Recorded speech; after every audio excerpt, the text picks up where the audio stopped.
Bonjour à tous, bienvenue pour ce 5e numéro de Fréquence Populaire. Alors aujourd'hui, on a invité quelqu'un d'extraordinaire que je considère comme mon ami, qui m'a appris beaucoup de choses, dont la vie est exemplaire, remarquable et tellement riche et variée qu'il est difficile de le présenter de manière simple. Alors aujourd'hui, nous sommes avec Patrice Franceschi. Salut Georges. Mon ami. Un grand monsieur. D'abord écrivain. Tant de romans que d'essais, d'ouvrages, de réflexions philosophiques. Et on t'accueille d'ailleurs aujourd'hui pour un livre dont on va parler, qui est Le goût du risque, et qui surplombe un peu toute une vie qui est faite de prise de risque, justement, et de combat pour la liberté, de multiples manières. Alors tu as eu en 2015 un prix Goncourt pour la nouvelle, pour un ouvrage qui s'intitule Première personne du singulier. Tu es également aventurier, au sens noble du terme. C'est ce qu'on raconte. Et dans la grande tradition des aventuriers français que tu as fait revivre. Alors, tu as commencé très jeune, dès tes 18 ans, même un peu avant, mais dès 18 ans, tu organises une expédition au Congo avec des amis. Et déjà, tu écris à ce moment-là. D'ailleurs, tu as eu la vie que tu as voulu. Et je vais présenter, et tu as écrit alors, ce livre-là aussi, La vie que j'ai voulu, qui est assez extraordinaire parce que c'est un tableau de toute ton existence et toutes tes aventures. Et on découvre, je ne pourrais pas tout présenter parce que vraiment, il y en a beaucoup. Tu as même fait un premier tour du monde, le premier tour du monde en ULM, c'est toi. Oui. Ouais. Ça, c'est pour les aventures aéronautiques. Voilà. Tu es marin, capitaine d'un formidable bateau qui s'appelle La Boudeuse. Alors également, on a ce très très beau livre, très lourd. On peut pas le mettre sur le présentoir mais ça permet de voir La Boudeuse. Et La Boudeuse, c'est le nom du bateau de Bougainville, qui en 1766-1769 sur cette Boudeuse-là, une autre qui a malheureusement été démantelée pour faire du feu au boulanger, avait fait la première. Le premier tour du monde. D'exploration scientifique par les Français, un an avant Cook, voilà, exactement. Sur la frégate La Boudeuse, qui était accompagnée d'une flûte, un bateau de transport qui s'appelait l'Étoile, et le 3-mâts La Boudeuse. J'ai voulu, avec la jonque chinoise que je possédais avant, en donnant ce nom La Boudeuse, reprendre une tradition positive de l'esprit des Lumières français pour les expéditions et le tour du monde qu'on faisait à l'époque, voilà. Et d'ailleurs, tu as fait un certain nombre d'expéditions, une vingtaine. Avec La Boudeuse, tout autour du monde. Ouais. La jonque, elle a coulé au large de Malte. La jonque, 2 années de navigation extraordinaire dans ce que Joseph Conrad appelait l'archipel malais. C'est ça. Mais c'est allé jusqu'aux îles Andaman, tout l'archipel indonésien, les Philippines, tout ça. Et je l'ai perdu dans un naufrage au large de Malte, juste à son retour. À partir de là, un autre navire est né, qui s'appelle aussi La Boudeuse, qui était le 3-mâts suivant, avec lequel de multiples autres aventures ont eu lieu, et c'est pas terminé. Et des aventures scientifiques et environnementales. Je crois que même la COP21, il y a eu, ça a joué pour la COP21. Pour la COP21, on était à Paris, à la demande pour la COP21, pour y participer. Tu as même recréé ou relancé, il me semble, la Société des explorateurs français. Enfin, j'en ai été président pendant un certain temps. Oui. Maintenant, tu es président d'honneur. Non, je suis président d'honneur, voilà. Mais à l'époque, c'était il y a une vingtaine d'années, l'exploration ayant changé d'échelle, c'était de reformater un petit peu tout ça pour que ça continue et que ça perdure en une époque où on pense que tout est déjà découvert alors que c'est pas tout à fait exact. Quoi, voilà. Non, c'est pas le cas. Donc, l'Amazonie, l'Antarctique, toutes les mers du globe ou presque, des aventures un peu partout. Et donc on disait une application, y compris dans les recherches scientifiques sur l'environnement, plusieurs à ton actif, avec La Boudeuse. En tout cas, pour le permettre à des scientifiques. Moi-même, oui. Je ne suis pas scientifique. C'est le capitaine, se le mettre après Dieu. Voilà, et je donnais quand même une dimension philosophique à tout cela, du fait de ma formation philosophique. Et joindre la philosophie à la vie et à la science, ça donnait des expéditions d'aventures un peu différentes. Voilà. Tu as aussi été humanitaire.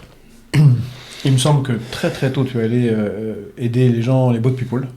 Ça a commencé effectivement en 1979, j'avais 23 ans, à l'époque des boat people, du navire Île de Lumière qui avait affrété Kouchner et toute une bande de garçons de son époque pour venir en aide aux naufragés des boat people.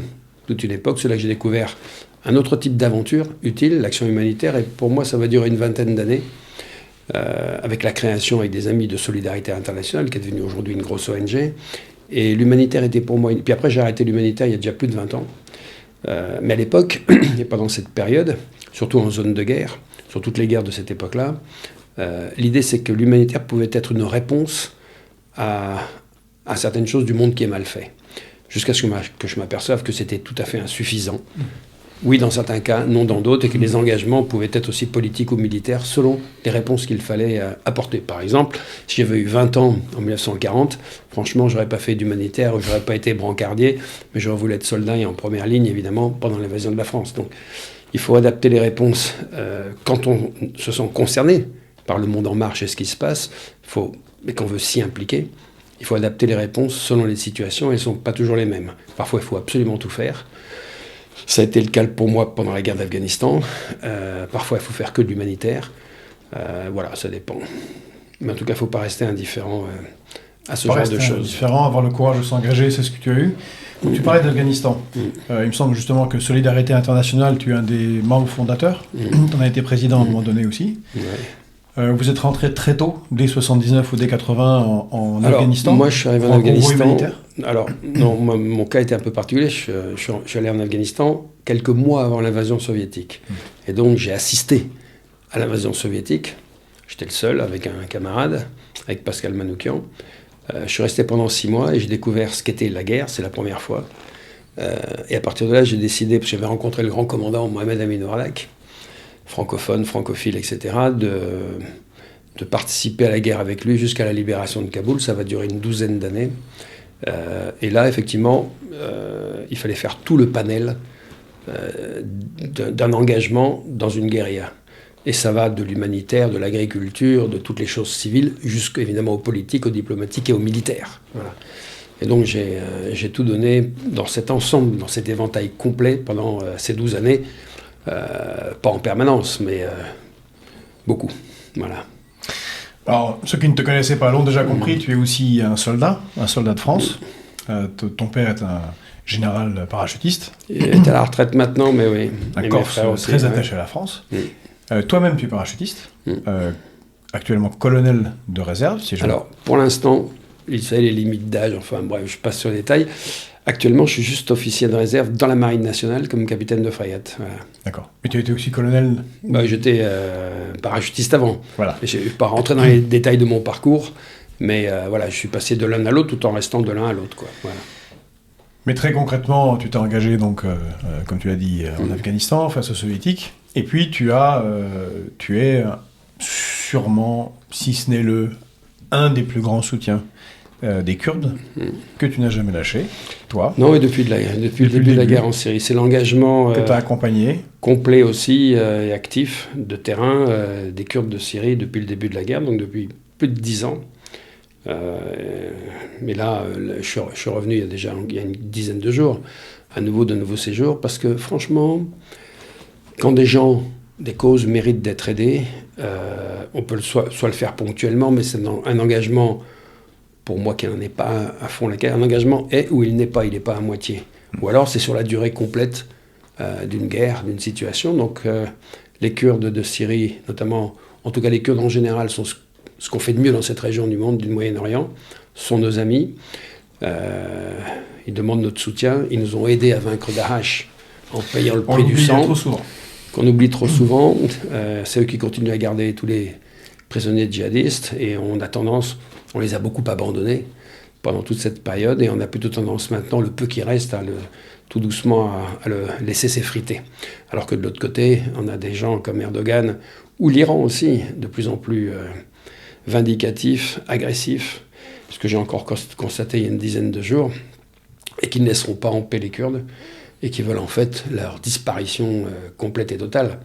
Donc là aussi, il y a une guerre extrêmement importante qu'il ne faut pas oublier, et qu'une guerre comme l'Ukraine ou maintenant en Israël ne fasse pas non plus oublier. Comme l'Arménie, en fait, il y a des fronts partout, et où on n'est pas capable de lutter sur plusieurs fronts, et dans ce cas-là, on perdra tout, où on est capable de lutter sur tous les fronts, on n'a pas le choix, et on a une chance de gagner. Ouais. Et ça, c'est pour la liberté, c'est pour ce qu'est la démocratie, c'est ce pourquoi nous sommes. Donc ça, c'est très important. Et en ce qui me concerne, voilà, je veux m'y impliquer.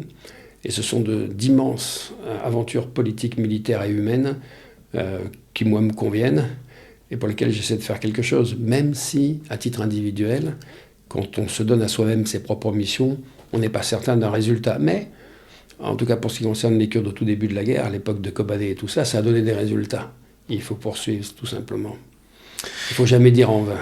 Oui, parce que ça a été, et tu as raison de rappeler, un peu oublié, et tu fais partie de ceux qui font des piqûres de rappel très régulièrement dans des tribunes ou des prises de parole, parce qu'effectivement, la conscience même de ce combat à Sétiol, tu as écrit un livre extraordinaire qui s'appelle « Mourir pour Kobané ».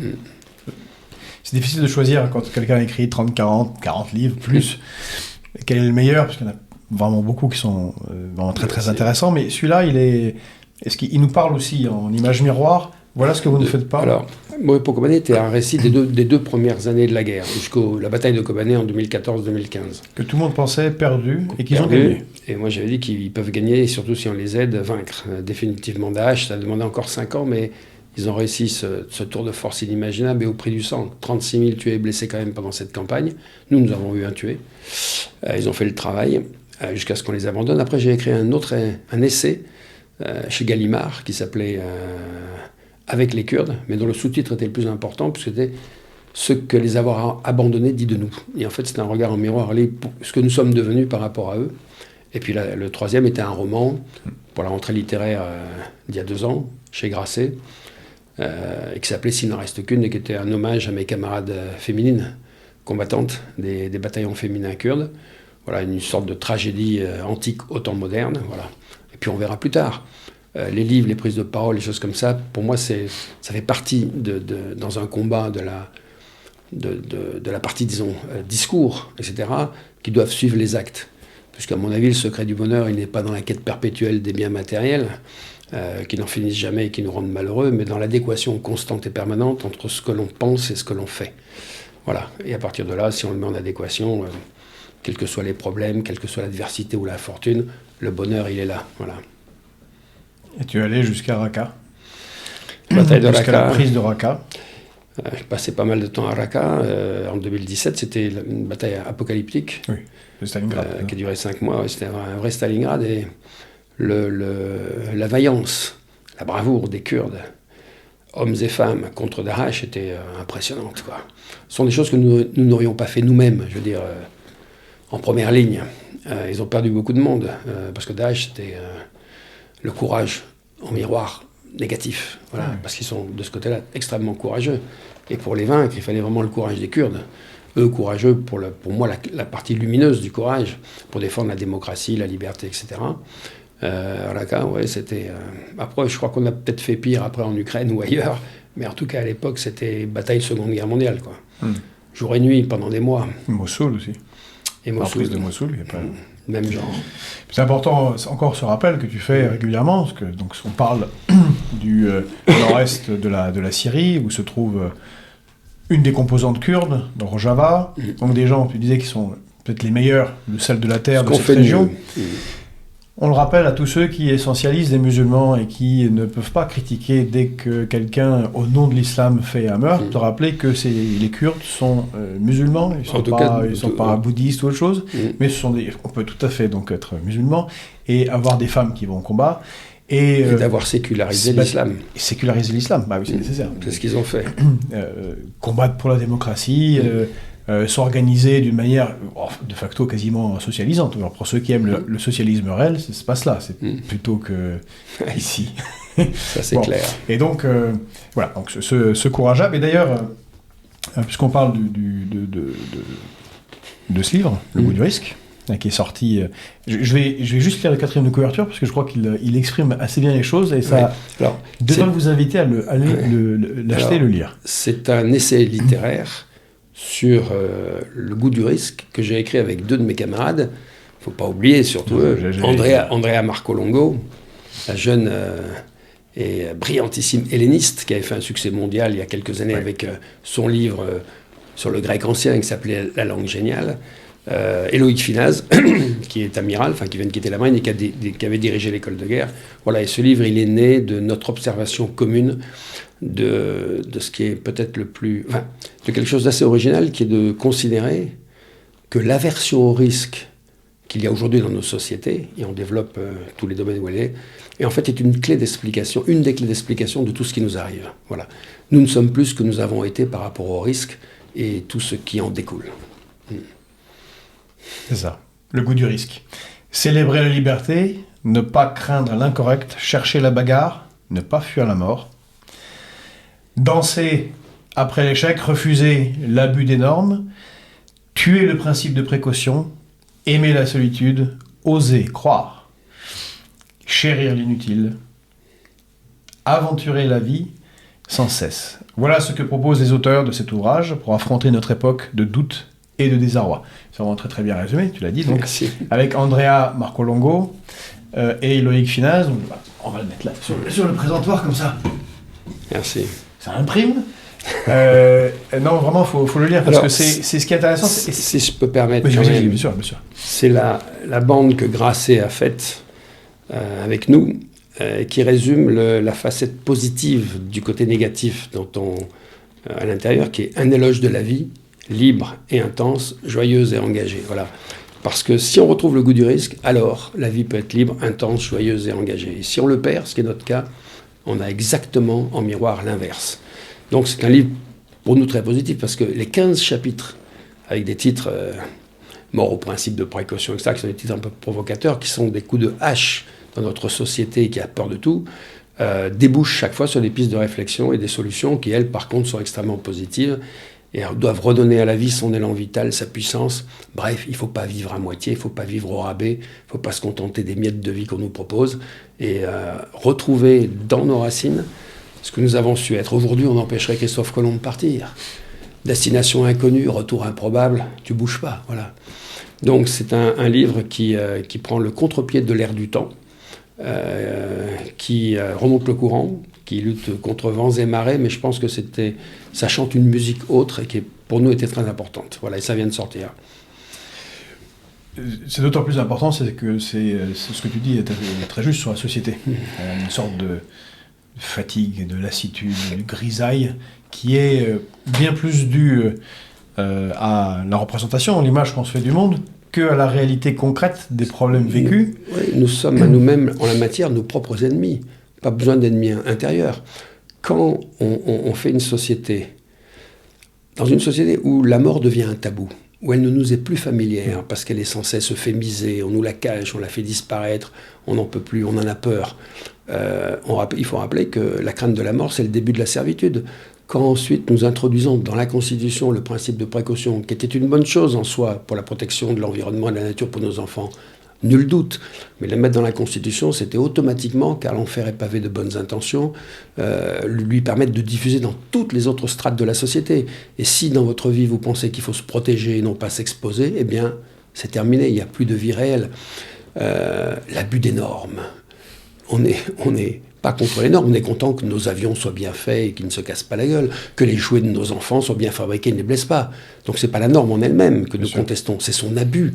C'est les institutions qui se sont créées, que nous avons créées nous-mêmes, comme les barreaux dorés d'une prison, et qui, à G, continuent, vomissent de la norme tous les jours. Et là, on entre dans des normes totalement inutiles, parce qu'à chaque fois, on veut se protéger. Donc la grande imposture de notre siècle, en la matière, c'est de nous faire croire que le risque peut disparaître de nos vies grâce à des lois, des règlements, des normes, des contraintes, etc. Et en fait, c'est nous empêcher de vivre, alors que le risque est consubstantiel à la vie. Le contrat de départ est le même pour tout le monde. Nous naissons pour mourir, et ce qui est à craindre, ce n'est pas la mort, puisqu'elle mène à la servitude quand on la craint, mais de mal utiliser le peu de temps que la vie nous concède avant de mourir. C'est ça la grande loi. Et cette peur-là est noble. J'ai peur de rien faire de ma vie, donc faisons-en quelque chose, prenons le risque d'être propriétaires de nos existences, de sauter hors des rails chaque fois que nous le pensons, et au lieu de dire à nos enfants en permanence, à 20 ans, pense à ta retraite, d'écouter nos banquiers, nos assurés, etc., c'est plus dire, pense à ta vie, fais-en vraiment quelque chose, sois fécond, et quand tu arriveras à l'hiver de ta vie et que tu te retourneras pour regarder derrière toi ce que tu as fait, surtout qu'il n'y ait pas de regret, de tristesse. Et ça se fait avant. Voilà. À 20 ans, on ne doit pas penser à sa retraite, mais à faire quelque chose de sa vie. La retraite, quand on sera dans le tombeau, on a tout le temps d'y penser. Voilà. En tout cas, c'est comme ça que nous voyons les choses. Et je pense que de là peut ressurgir toute l'énergie qui nous avait habité à l'époque où on parlait de Folia Francese. Voilà. C'est quelque chose qui traverse, je me semble, toute ton œuvre et toute ta vie. Ce goût du risque, ce combat pour la liberté, et que la vie est un sens. D'ailleurs là, j'ai sous la main, j'ai pas tout amené parce que bon, il y en a beaucoup trop. Le sac était déjà totalement rempli. Mais celui-ci, l'éthique du samouraï moderne, petit manuel de combat pour tant de désarroi. C'est le sous-titre qui était intéressant. Voilà. On voit l'écho dans ses œuvres, très très très intéressant. Il me semble que quelques militaires l'ont. Il est pas mal lu. L'ont adopté. En fait, Éthique du samouraï moderne, c'était un traité d'éthique combattante. C'est un ouvrage philosophique, enfin de philosophie pratique, car ce qui nous intéresse dans la philosophie, en tout cas moi, bien sûr, on peut lire la métaphysique d'Aristote comme je l'ai fait 100 fois, et c'est passionnant et c'est extraordinaire, ce sont des monuments de la pensée, mais la philosophie pratique, c'est celle qui aide à donner des indications sur le sens et la valeur de la vie. C'est quand même très important pour l'éthique, qui est la conduite de soi-même, le gouvernement de soi-même, par rapport à la politique et le gouvernement de la cité. Et donc, j'avais pris une joie profonde pendant 2-3 ans à condenser finalement tout ce que m'avait enseigné à moi en philosophie la grande école stoïcienne, en le matinant de l'esprit combatif qu'avaient les samouraïs. Alors c'est très original, l'académie peut condamner car on ne fait pas ce genre de choses, mais la vie dit que c'est comme ça qu'il faut faire. Et de traiter de là, ça commence comme un roman et puis ça se poursuit comme un véritable traité d'éthique. Comme petit manuel de combat pour nos temps de désarroi, voilà, pour retrouver un peu un sens des choses. Et ce qui est intéressant aussi, celui-là, c'est qu'un peu dans le style, il est un peu écrit comme l'Agakure, avec des petites... Et alors, plus écrit comme le manuel d'Épictète, c'est-à-dire que en réalité, il faut des propos simples, directs, non académiques, qui s'expriment sans le jargon philosophique, pas d'amphigourie, pas d'entéléchie, des choses comme ça, mais directement pour écrire comme le souhaitaient les stoïciens pour tout le monde. Car la philosophie bien intelligente, bien comprise, doit pouvoir s'exprimer simplement tout en étant complexe et s'adressant à tout le monde. Les stoïciens, ils comportaient, à l'époque impériale romaine, un esclave, Épictète, et un empereur romain, Marc Aurèle. Des gens qui savaient s'adresser à tout le monde, et ça a fait Rome. Voilà. Et il ne faut pas oublier ces gens-là, il ne faut pas oublier des gens comme Cicéron, qui dans son traité des devoirs disait « Quand les circonstances et la nécessité l'exigent, il faut savoir entrer dans la mêlée et préférer la mort à la servitude. » Ça, c'était une époque de ce que nous étions.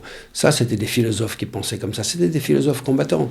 Quand on voit la description que Platon fait de Socrate, le malingre Socrate, inventeur de la morale et de l'éthique, combattant la bataille de Potidée pour défendre la démocratie avec son glaive et son bouclier, là, on comprend que penser et agir devaient être toujours ensemble, parce que sinon, penser sans agir, ça ne sert pas à grand-chose. Agir sans penser, c'est pire encore. Et que, comme le faisaient les anciens, à l'époque de la Grèce antique, les deux doivent absolument être combinés pour faire des hommes complets. Voilà. Ce que nous ne trouvons plus aujourd'hui, évidemment, dans notre monde politique. En ce sens-là, tu es humaniste. Oui, et cet humanisme-là, qui est un humanisme combattant, qui est un humanisme qui laisse l'homme au centre des choses, car si on le met à l'extérieur, c'en est fini de tout. Mais qui en même temps n'est pas un humanisme qui se contente d'être pensé par des gens de cabinet. C'est le monde extérieur, dans son ensemble, qui doit nous passionner. Tout ce qui se passe partout, les sociétés, les peuples, les guerres, les révolutions. Et d'abord, c'est très enrichissant, c'est passionnant. Ça peut remplir toute une vie entière et encore, on n'y arrivera pas jusqu'au bout. Et à partir de cette exaltation des choses, pouvoir agir, penser, bref, avoir une autre vie qu'une vie morne et sans attrait. Je crois qu'on peut donner conseil, en particulier aux jeunes, de lire un de tes livres de chevet que moi-même j'apprécie beaucoup. C'est le gros pavé dans la collection de bouquins, il me semble, sur qui s'appelle Les Stoïciens. Donc, non, c'est chez... Enfin, le mieux et le plus simple pour ça, c'est en fait c'est dans la Pléiade, où il y a l'essentiel de la philosophie stoïcienne depuis son créateur, Zénon de Citium, jusqu'au tout dernier, Marc Aurèle, disons. C'est une école qui va durer 5 siècles quand même, qui va marquer tout à fait la société occidentale et ce que nous allons devenir. Et aujourd'hui, on ne s'en aperçoit pas, parce que les gens n'y pensent pas ou ne le savent pas ou on ne leur a pas dit, c'est que nous pensons toujours à la fois comme Aristote, petit a, grand B, grand A, la logique, et à la fois comme les stoïciens sur notre éthique, même si on l'a un peu oublié. Mais enfin, nous venons de là. Voilà, nous avons été forgés par ça et ça fait notre grandeur. Tu fais là œuvre d'éducation, parce qu'on oublie beaucoup d'où on vient. On l'a encore vu dans les résultats catastrophiques qui sont tombés du ministère de l'Éducation nationale, tant sur des connaissances de base, la langue et les mathématiques simples. À l'arrivée en 4e, visiblement 1 sur 2 n'y arrive pas, et pas que dans les zones de relégation sociale. Mais la connaissance historique, la connaissance de nos racines, très positive, gréco-romaine, de cette philosophie qui a fait ce que nous sommes, comme tu le dis si bien, eh bien, bon, toi tu fais office de sage qui rappelle tout ça, malheureusement ça n'est pas fait assez. L'école ne fait plus ce qu'elle... Quand j'étais à l'école, je me souviens très bien des modèles que nos professeurs nous donnaient. Parce qu'il faut des modèles dans la vie, pour commencer, quand on est tout jeune. Puis après, il faut les écarter, les dépasser, et prendre soi-même comme modèle de ce que l'on veut faire, mais il faut partir de quelque chose. Et à l'époque, on nous donnait Bayard, Du Guesclin, les pontonniers du général Eblé à la Bérésina, enfin tous ces héros, quand nous étions encore dans l'époque héroïque de notre civilisation. Aujourd'hui, nous vivons les temps post-héroïques, où l'inversion des valeurs est totale. Aujourd'hui, le héros, c'est la victime. La concurrence victimaire est impressionnante. Depuis 10-20 ans, ça n'arrête pas. Être plus victime que son voisin. Si les Kurdes, et notamment les femmes, n'ont pas été aidées vraiment et pas été compris en France, c'est parce qu'elles refusaient, je me souviens très bien quand elles venaient en France, le statut de victime. Quand on dit « Ah, pauvre femme, vous êtes massacrée ». Non. Nous, victimes, jamais. C'est une honte d'être une victime. Nous, on combat. Ah bon, vous n'êtes pas victime ? Hop, dégagez, il n'y a rien à voir.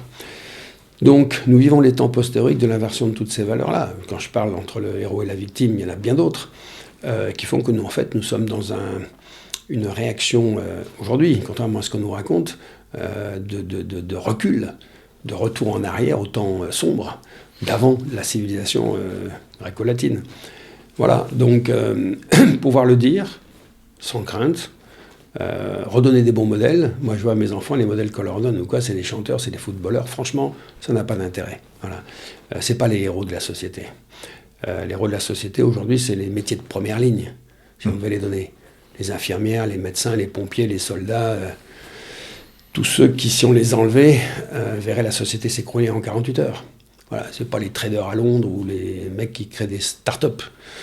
Tout ça, on peut s'en passer. En tout Là, cas, on est arrivé au point où, pour beaucoup de jeunes, la profession rêvée est un cauchemar. C'est être influenceur sur YouTube. Voilà, bon. Et donc, c'est là qu'on voit ce que devient une société. Quand les modèles que veulent suivre les jeunes sont ceux-là, mais les jeunes, ils sont pour rien, en quelque sorte. C'est l'ensemble de l'école, des familles et de la société qui leur donne ces modèles. Ils les prennent. Si on change le discours, je le vois bien par rapport à plein de jeunes, eux-mêmes se disent, mais putain, il y a des choses beaucoup plus intéressantes qu'être influenceur sur YouTube ou être trader à Londres. Et c'est la raison pour laquelle on a encore des pompiers, des soldats, des policiers ou des infirmières ou des instituteurs. Mais il faut toujours rappeler que les métiers qu'il faut exalter, ceux que moi j'admire, ce sont ces métiers-là, les métiers de première ligne. Ceux que vous enlevez, la société s'écroule en 48 heures. Enlevez donc d'un seul coup policiers, gendarmes, soldats, pompiers, instituteurs, infirmières, agriculteurs, enlevez-les. Vous verrez le résultat 48 heures plus tard. Enlevez tous les influenceurs, vous verrez que la société se portera, là pour le coup, encore mieux.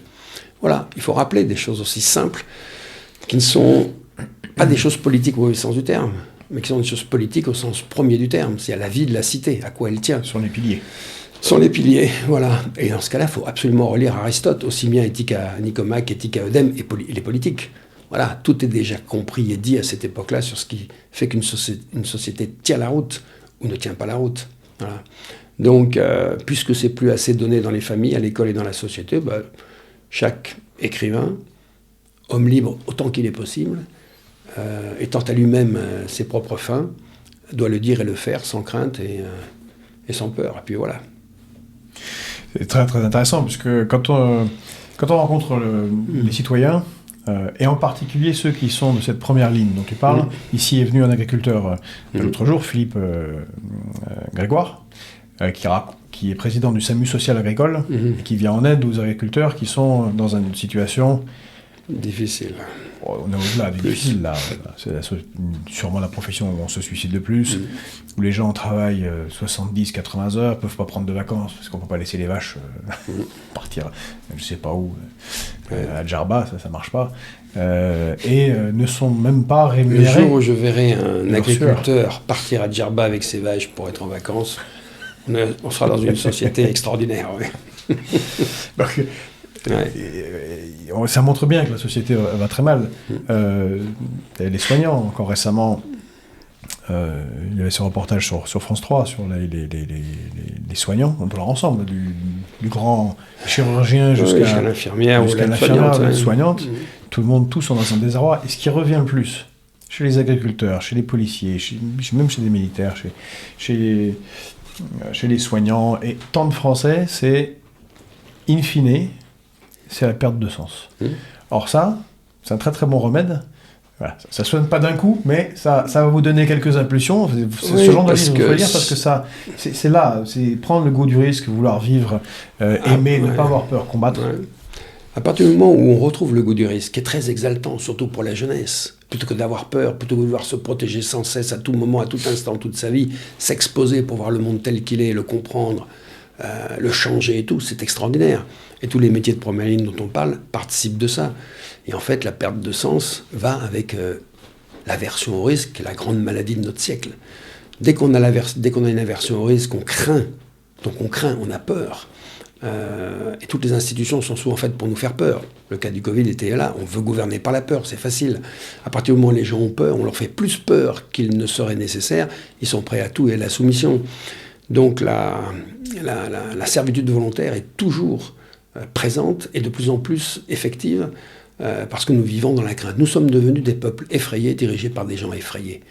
Et le plus grave de tout ça, c'est que cette vision de l'Occident que l'on vient de donner, elle est perçue également, même encore plus, à l'extérieur, dans les pays autoritaires, les pays dictatoriaux et les pays totalitaires, les trois strates de ce qui nous entoure, et qu'à partir de là, ça donne encore plus d'envie à ces gens-là, dans leur visée conquérante, parce qu'eux, ils ont encore de l'énergie et eux, ils prennent des risques, eh bien de vouloir nous dévorer parce que tel est leur discours. Et que donc les orages de l'histoire se rapprochent, et si nous ne retrouvons pas ce goût du risque et un mépris, un dédain pour la mort, et une crainte simplement pour le fait de bien vivre, alors franchement, je crois que nous sommes mal barrés. Mais rien n'est perdu, et je pense que tout doit être fait en direction de la jeunesse. Je fais beaucoup de conférences dans des écoles, des lycées, pour des jeunes, et je vois bien que quand ce discours, qui chante une autre musique, beaucoup plus exaltante, leur est donné, ils ouvrent de grands yeux et disent « Ah, il y avait autre chose alors que ce qu'on entend habituellement. » Et là, franchement, on voit des changements. Donc moi, je n'ai pas de... Même si le tableau est sombre, et je ne veux pas me voiler la face, nous sommes dans l'étrange défaite de Marc Bloch, qu'il faut relire. Nous sommes dans cet état d'esprit.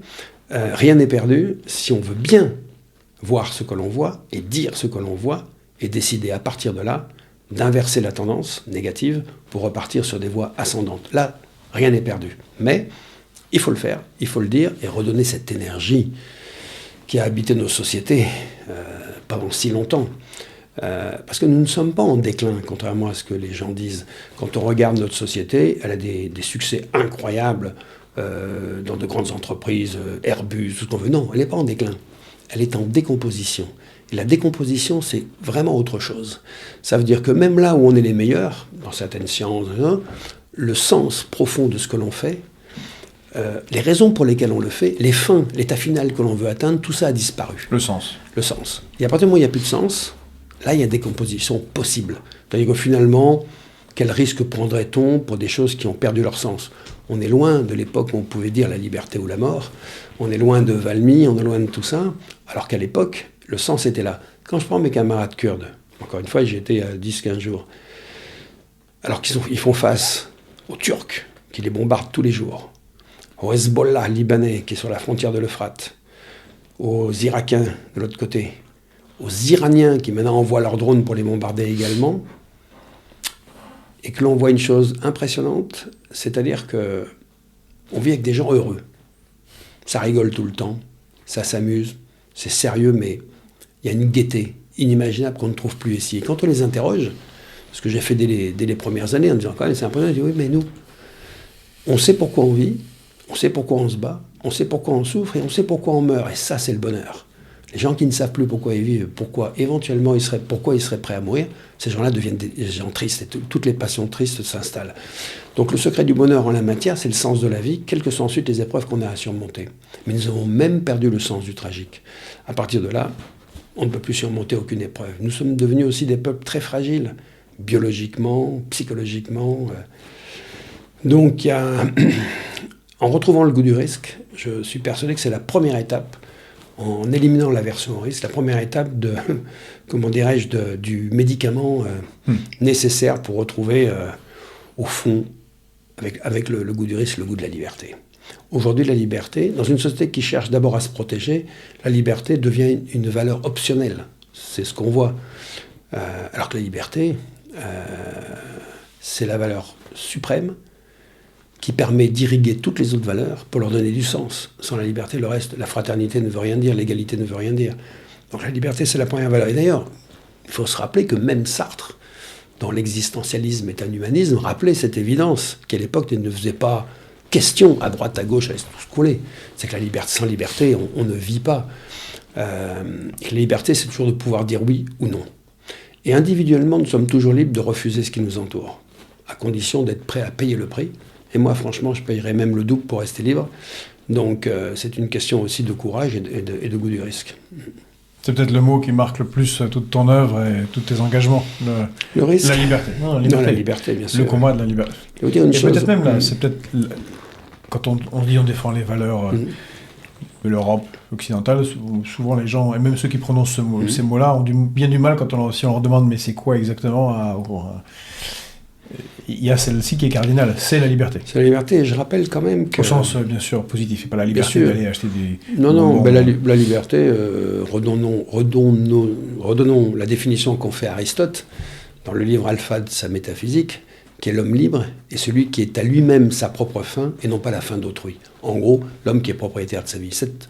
Ou André Gide, dans sa fameuse préface extraordinaire, d'ailleurs, de Vol de nuit, de Saint-Exupéry, où la liberté, finalement, c'est le devoir que l'on se donne à soi-même, et que l'on s'oblige à suivre. Et là, la liberté a du sens. La liberté de consommer, franchement, moi, ça ne m'intéresse pas. C'est pas celle-là. Et je rappellerai quand même que... où est-ce Pourtant, il y a une confusion dans notre société qui est organisée sur la liberté de consommer par rapport à cette vraie liberté. D'ailleurs, certains sont prêts à sacrifier. On se rend compte dans certains pays dictatoriaux, comme tu dis, ou à tendance dictatoriale, ils ont bien compris qu'ils concèdent la liberté de consommation. Bien sûr, et ça suffit. C'est pas une liberté, parce qu'ils en sont encore comme autrefois, du pain et des jeux, et le peuple est content, il ne se révolte pas. Dans la liberté, c'est ce dont on vient de parler. Et je rappellerai que, en la matière, où est-ce que l'on vit librement ? Eh bien, en Occident, aujourd'hui. Occident qui s'est élargi au Japon, à la Corée du Sud, à Taïwan, quelques pays comme ça, mais qui n'a pas encore empiété sur le reste du monde. Et aujourd'hui, la ligne de fracture, les affrontements que l'on voit en ce moment et les affrontements à venir, il va se faire entre les démocraties, où on vit à peu près librement, ou autant que faire se peut, les nôtres, et le reste du monde. Et dans ce reste du monde, il y a des pays autoritaires, des pays dictatoriaux et des pays totalitaires. Là, on est au summum, c'est la Chine, c'est la Corée du Nord. Mais en dessous, dans les pays dictatoriaux, comme, je sais pas, l'Iran, la Turquie, etc., on a fort à faire. Parce que là-bas, la volonté impérialiste, au sens propre du terme, mes frontières seront celles des bottes de mes soldats, ça vit toujours. C'est toujours là. C'est vendu au peuple, dont l'épaisseur nationaliste est inimaginable chez nous, où même le patriotisme a été perdu. Et ça, ce fossé, ce différentiel est devenu extraordinairement dangereux. Donc, ou bien on se ressaisit, on comprend, et on a tout à fait les moyens de se ressaisir, de comprendre et de gagner, ou bien on continue par aversion au risque, par manque de courage, à rester comme nous sommes maintenant, et franchement, ça ne se passera pas bien. Alors ça permet de parler d'un autre ouvrage que moi j'aime beaucoup, qui est très important. Alors je suis désolé pour l'état de cet ouvrage-là. Il a été lu. Il est élu et fort à noter. je trouve formidable. Alors, j'ai eu l'honneur que tu me l'envoies en épreuve non corrigée, c'est pour ça qu'il est tout pourri, c'est pas la bonne couverture ni rien, mais combattre. À l'époque, en 2017. Voilà, 2017. Depuis longtemps, mais là, dans cette étrange défaite qui était déjà là, à l'œuvre depuis un certain temps, tu fais partie de ceux qui sont à Londres, et tu proposes une ligne quasiment programmatique de combat, et tu parles, alors le sous-titre pourrait effrayer certains qui nous écoutent, parce que nous sommes à République souveraine, et certains aiment beaucoup la souveraineté de la France, parce que le sous-titre est « Comment les États-Unis d'Europe peuvent sauver la France ?» Je rassure tout le monde. Patrice Franceschi ne parle pas exactement du truc qui est actuellement à Bruxelles. Alors vous verrez même d'ailleurs bientôt un autre livre, encore plus clair que celui-ci, mais qui va dedans, c'est que la souveraineté de la France, dans le monde tel qu'il vient, il faut sortir son regard autocentré et voir le monde dans son ensemble, comment il évolue. Il faut le connaître, le regarder, l'anticiper, être un peu visionnaire. Comme j'ai dit tout à l'heure, il y a les démocraties d'un côté, on n'est plus très nombreux, et de l'autre côté, le reste du monde, qui nous affronte, qui veut nous voir disparaître. Parce qu'il ne faut pas contaminer leur population qui ne demanderait qu'à être comme nous. Il faut recréer de la puissance si nous voulons avoir de l'existence réelle. Or, dans ce monde, la France ne peut recréer de la puissance, être donc souveraine et maîtriser son destin que dans un État fédéral, européen, de l'Atlantique à l'Oural, vieux rêve de Victor Hugo, de Stefan Zweig, de De Gaulle, mais de manière extrêmement précise,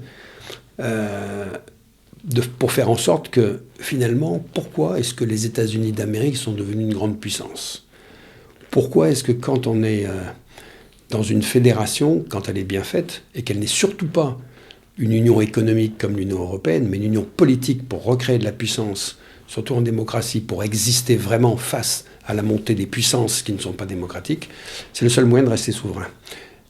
Aujourd'hui, rester isolé, franchement, ce sera une catastrophe. Rester dans une Union européenne qui n'est qu'une union de marchands, ce sera une catastrophe. Il faut inventer autre chose. Une forme de fédération qui redonne à chaque État ses capacités dans un ensemble politique et uniquement politique où l'économie est au service du politique et non pas l'inverse. Je laisse cette thèse, un nouveau livre sortira bientôt, à l'examen, mais en ne faisant pas la confusion entre des unions économiques et des unions politiques. Et quand les unions politiques sont bien faites, sous une certaine forme de fédération, où la souveraineté de chaque parti est respectée, l'ensemble prend une telle puissance que toutes les parties en bénéficient et peuvent se sauver. Autre chose, franchement, ça ne marchera pas. On est combien en Europe ? Parlons monde. Combien ils sont en Chine ? 450 millions. Ce qui n'est rien, sur bientôt 10 milliards d'habitants. Il faut prendre, parce que le nombre compte... Sur l'oral, oui, mais Vladivostok, ça fait un paquet. Pour moi, bien sûr, ça fait, mais il faut faire un peu plus. Tout ça, ce ne sont pas des utopies, ce sont des difficultés, ce sont des chemins qui demanderont énormément de temps, mais il est temps de prendre le début de ce chemin avant qu'il ne soit trop tard, parce que sinon, dans le monde à venir, on ne fera pas le poids. On ne fera pas le poids politiquement, militairement, etc. Et il faut retrouver ce poids qu'on appelle la puissance, et il ne faut pas craindre la puissance quand on est une démocratie. Il faut craindre la puissance quand on est un État totalitaire. Il y avait une esquisse de ce projet, plutôt avec le projet du général de Gaulle, qui s'appelait le traité de l'Élysée. On en parle régulièrement ici, une Europe des États-nations. Et c'est intéressant que, là, depuis qu'on discute, et puis ceux qui connaissent ton œuvre, ou qui vont la découvrir, là, je vous incite encore vraiment à au moins commencer peut-être par Le goût du risque. C'est un petit livre, ça peut suffire. Tu sais que tu embrasses le monde, au sens... tu le connais très très bien. Tu as énormément voyagé. Il y a sûrement des pays où tu n'es pas allé, que tu as connu en guerre, par exemple avec Gérard Chalian, qui est un de tes grands amis, avec qui vous avez eu des aventures, entre autres chez les Kurdes. Et écrit des livres ensemble aussi. J'en ai quelques-uns ici aussi, pour un autre rendez-vous. Tu connais très très bien le monde, et tu connais très bien sa diversité. Certains pourraient considérer que c'est pas une insulte, mais un mauvais qualificatif, mais ce n'est pas dans mon cas. Tu es authentiquement internationaliste. C'est-à-dire que tu aimes les autres pour ce qu'ils sont, c'est-à-dire autres. Et pas... il me semble que tu t'opposes à cette vision une fausse vision de l'internationalisme qui est faisons un énorme pâté de tout le monde et une masse informe qui n'a plus aucune saveur ni particularité, ni richesse. Donc. J'ai passé l'essentiel de ma vie dans des sociétés autres que la mienne. Parce que ça me passionnait, les autres. Il y a 3 grandes questions, à partir de là, que j'ai découvert peu à peu. Ce sont 3 grandes questions philosophiques qui doivent nous habiter à chaque instant. Le monde, comment ça marche vraiment ? Les autres, c'est qui exactement ? Et la vie, c'est quoi, précisément ? Ces 3 questions philosophiques ensemble nous permettent franchement d'appréhender le monde en marche tel qu'il est vraiment. Les autres, c'est quoi ? C'est un truc extraordinaire. Moi, j'ai vécu avec des pygmées, avec des papous, avec des Indiens, avec des peuples nilotiques, hein, et avec de grandes civilisations, la Chine, l'Inde, l'Afghanistan, les Kurdes, tout ce qu'on veut. Et les gens, les autres, surtout quand ils vivent des drames, qu'ils vivent l'adversité, l'infortune, où la vie est dure, pénible tout le temps, il n'y a aucun espoir vraiment de vivre bien un moment ou un autre, les Arméniens à une époque, etc. Le mot fraternité, le 3e mot de notre devise, devient d'une importance capitale parce que s'il y a déjà la liberté qui permet la véritable égalité, alors la véritable fraternité peut arriver. Franchement, notre devise, elle est formidable. Oui, génial. Oui. Elle est extraordinaire. Et dans cet ordre-là. Oui. À ce moment-là, et c'est une philosophie, les stoïciens pensaient exactement la même chose. C'est que ils avaient une théorie très simple, c'est que c'était une vision du monde par cercle concentrique. Il y a moi. 2e cercle, c'est ma famille proche. Le cercle d'après, la famille élargie. Le cercle d'après, ma cité, etc. Le cercle d'après, ma patrie. Et le dernier cercle, le reste du monde. Et tout le travail de l'homme, du philosophe, surtout dans l'action, dans le travail dans le monde, parce qu'il va s'investir, contrairement aux épicuriens qui restent dans leur jardin et qui contemplent, ça va être de rapprocher les cercles les uns des autres pour créer véritablement une fraternité réelle. Tant que cet effort n'est pas fait, l'autre reste un étranger, un barbare, avec lequel la guerre finalement est le mode d'explication le plus courant. Et le monde devient un vaste bain de sang. L'histoire, c'est ça.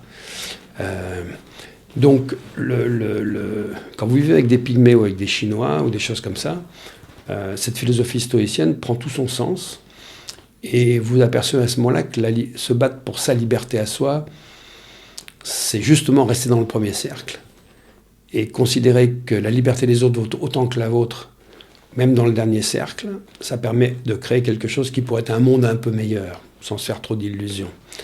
Mais en tout cas, de tenter cette voie ascendante. Et à ce moment-là, le politique, au sens noble du terme, la vie de la cité, sa gouvernance, prend tout son sens et on voit tout ce qu'il faudrait ne pas faire, surtout, et ce qu'il faudrait faire quand même. Et là, des mots comme la démocratie prennent leur sens et on s'aperçoit qu'il faut retrouver cette idée, qu'il faut se battre pour la démocratie jusqu'à verser son sang, voire donner sa vie pour ça.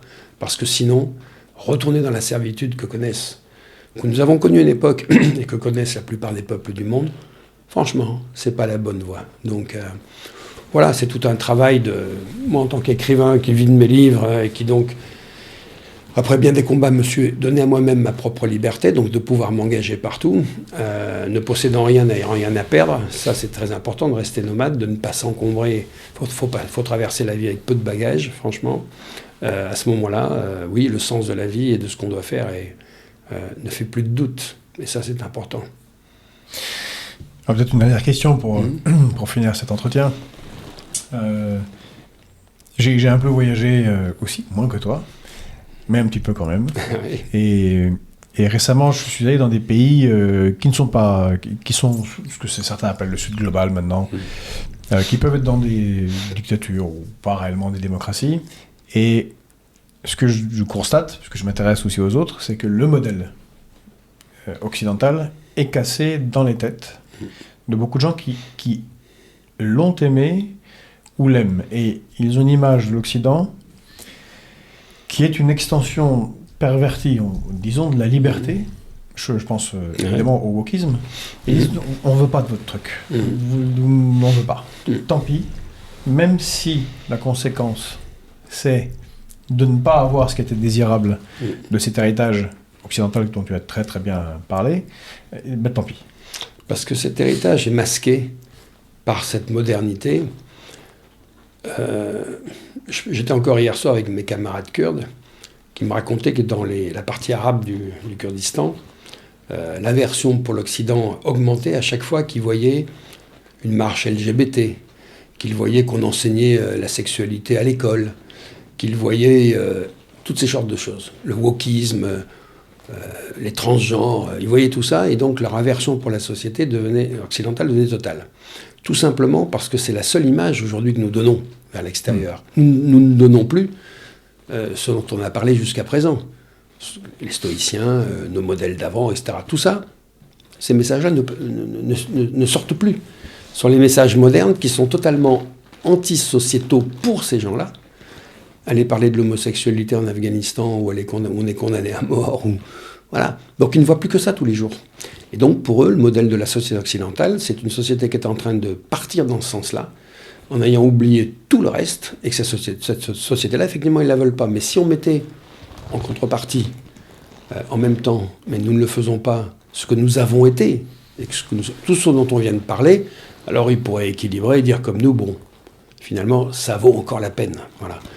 Mais ces messages-là ne sortent plus. De surcroît, grâce aux réseaux sociaux, la désinformation est devenue totale et colossale, et elle est bien poussée par nos ennemis. En Afrique, c'est évident.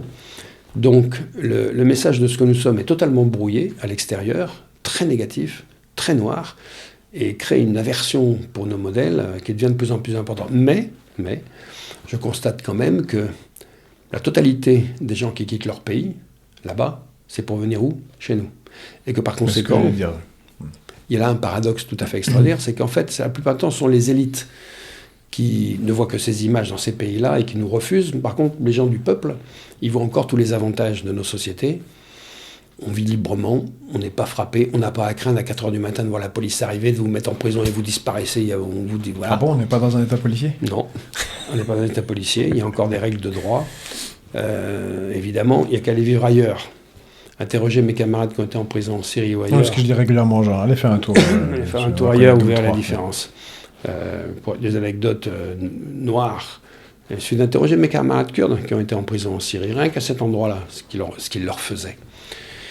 Ou les tortures de Daesh sur les musulmans, les mauvais musulmans, les chrétiens et les autres. Et ils verront, et ceux qui sont là-bas, ils font bien la différence. Et c'est ici qu'ils viennent vivre.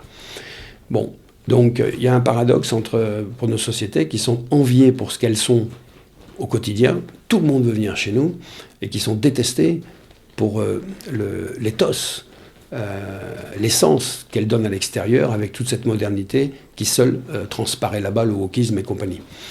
Voilà, on se déteste, on casse nos statuts, bon, tout ça pour eux là-bas c'est de la folie, donc ils ne veulent pas de ça.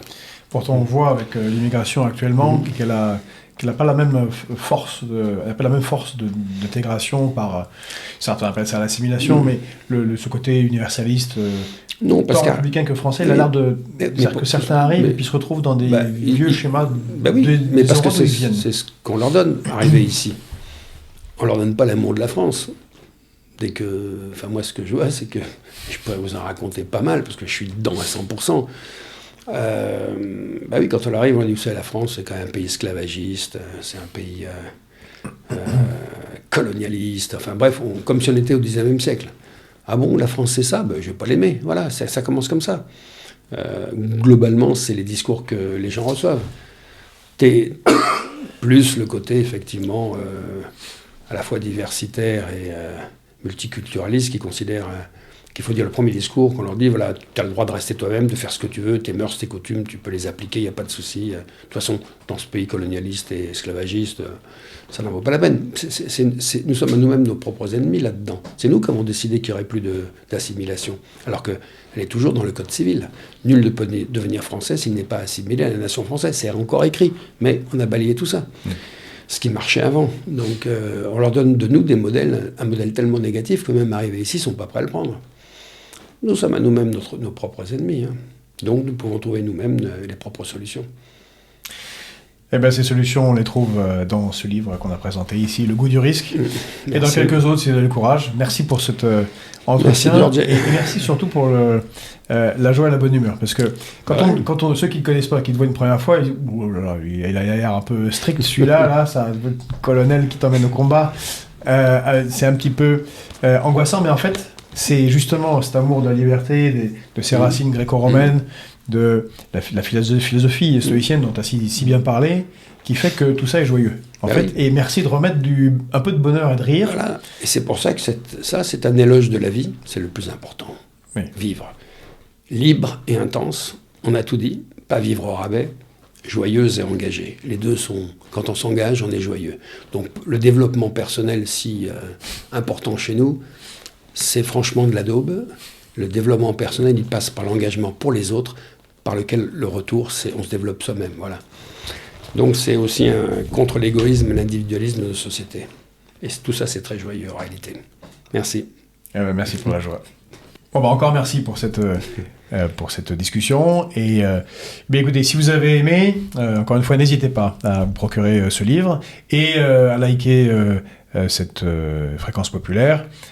À vous abonner, il y en a beaucoup qui nous suivent qui ne sont pas abonnés, nous ça nous aide pour être référencés, faire des commentaires, puis à partager auprès de vos amis pour, aujourd'hui, faire connaître Patrice Franceschi, ce livre, et puis ce goût de la vie, d'un angle, et du risque, de l'amour, et de la liberté, un peu positif. Merci.